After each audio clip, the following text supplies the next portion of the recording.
Bergen-Fischer Media. Hey, it's Monday, here we go. It's the Call Me Tony Show.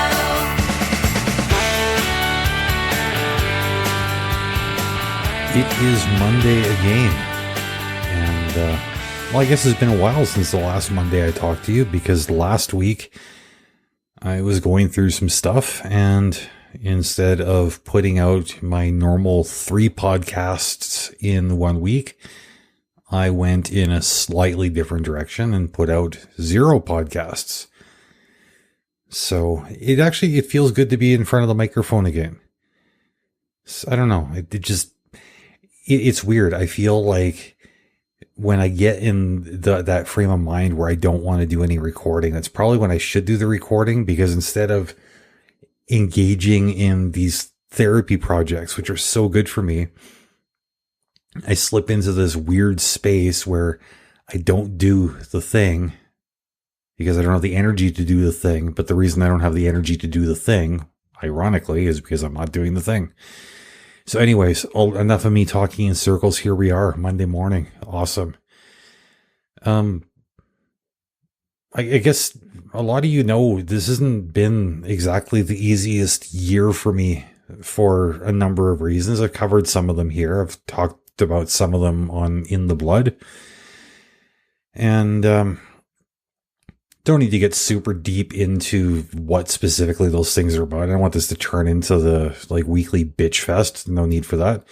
Because really, life is pretty positive. There isn't a lot of stuff to be bitching about. So, yeah. Instead, I wanted to talk about kind of what's been going on with me lately.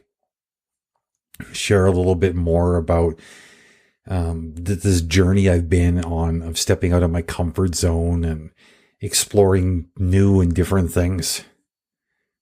And it's actually been at the time of real growth for me, and not just in the typical, quote unquote, try something new kind of way, but in some deeply personal and even challenging areas in my life.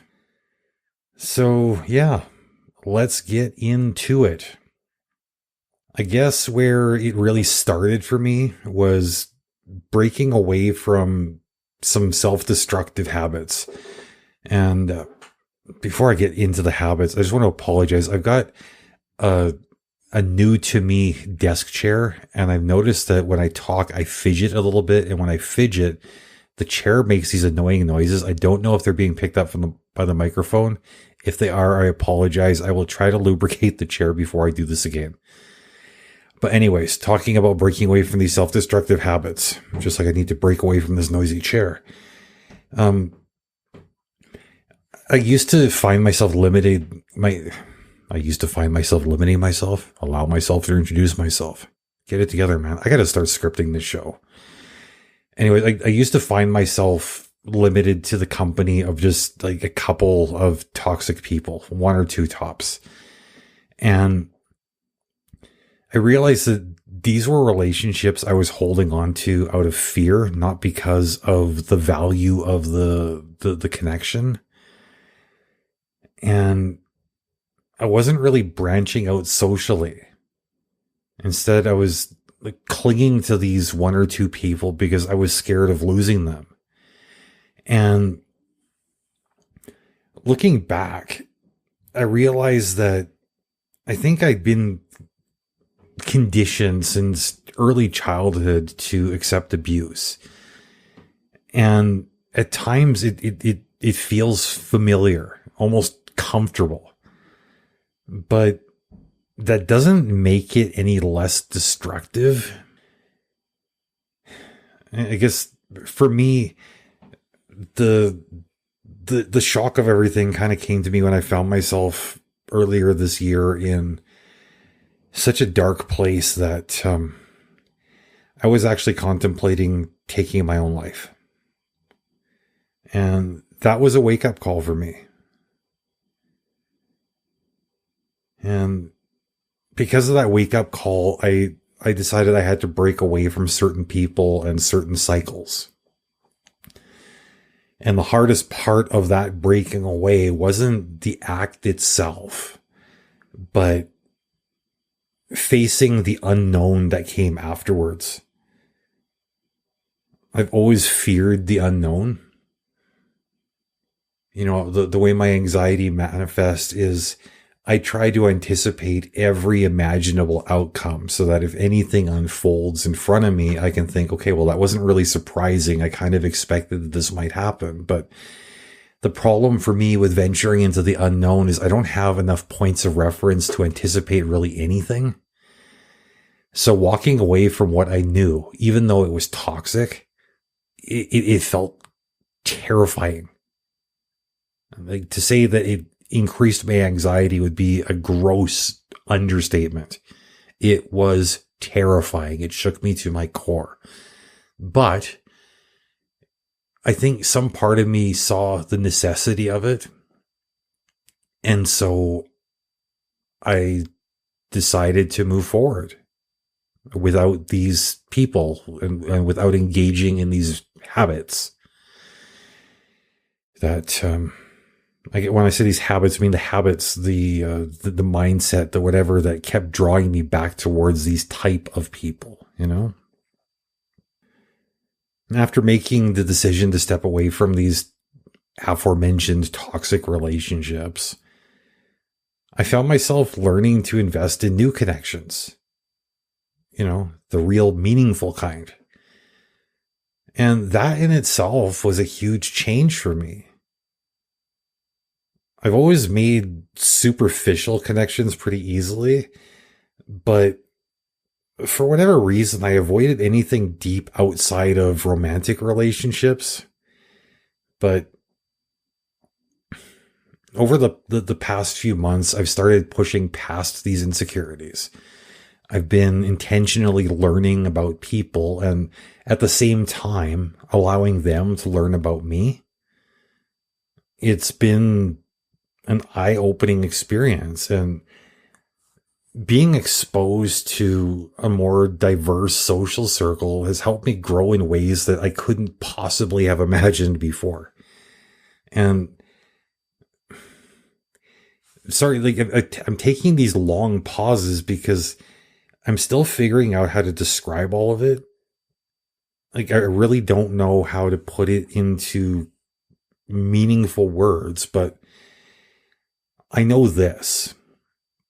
I know that connection changes a person, and sometimes in unexpected ways.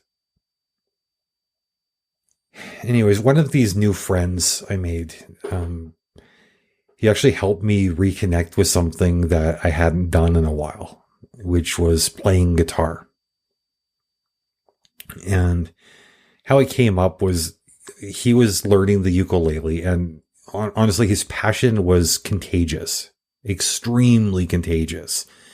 And his passion for playing the ukulele and seeing the look on his face when he was strumming the thing, it really got me thinking about the guitar.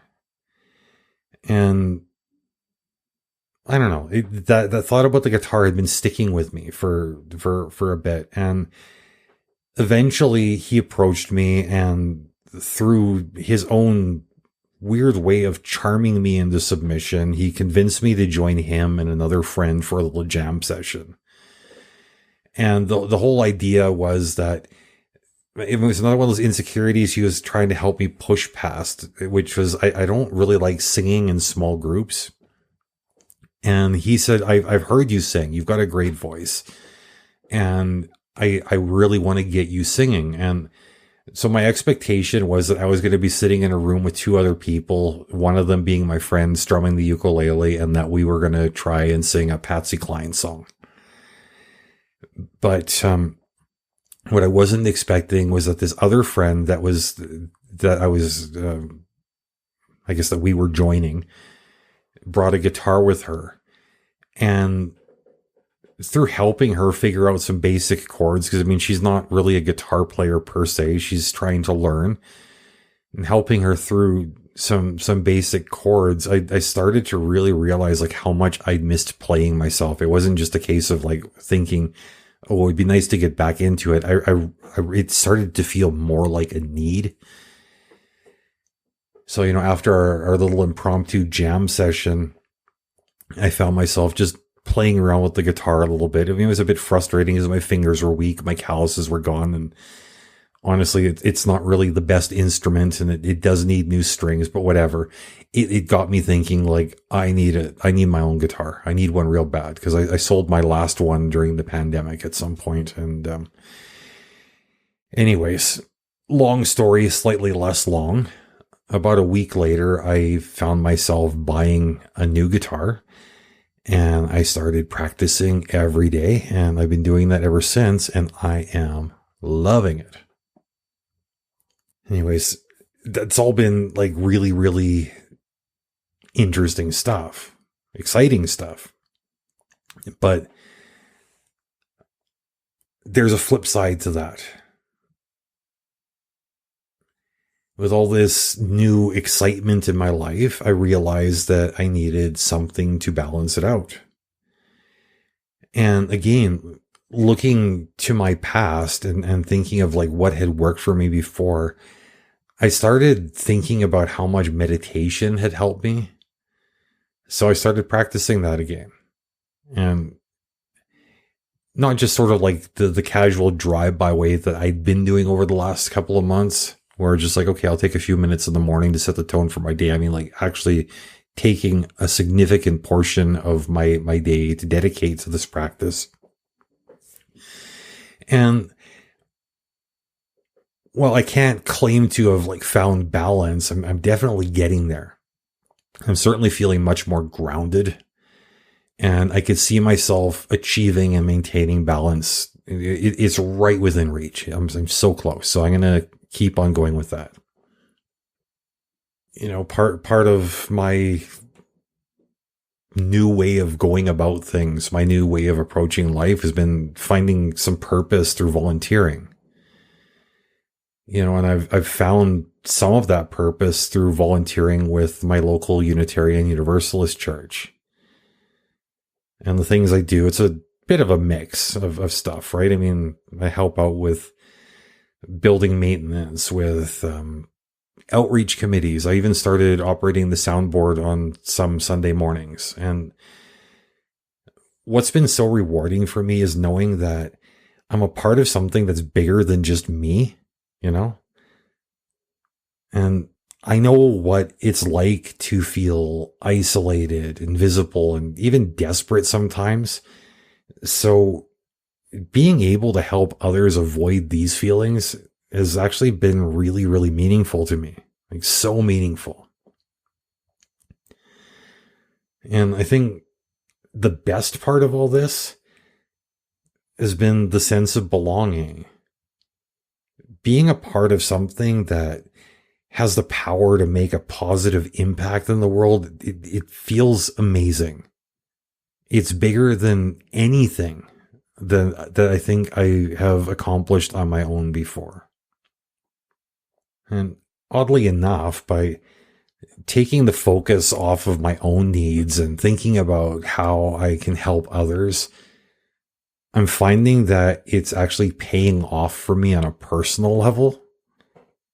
The more good I do, the more others see good in me. And they tell me so. In turn, I see the good in myself too. It's this cycle where the better I feel about myself, the more inspired I am to do even more good. The more I do good, the more people tell me that they see good. The more they tell me they see good, the more I feel good, and so on and so on and so on. And I used to wonder like all the time if something was broken inside of me. Now I'm feeling kind of confident in knowing that I'm a valuable part of the community. It's been one of the most powerful things I've learned through this journey of redefining my comfort zone. So that's where I'm at right now. breaking away from what's toxic, opening up to new connections, finding joy again, and making an impact through volunteering. It's been an incredibly transformative time. And, honestly, it's been scary sometimes, but I'm learning that facing the unknown is where real growth happens. Anyways, my friends, I think that's enough for today. Thank you for listening, and I will catch you next week.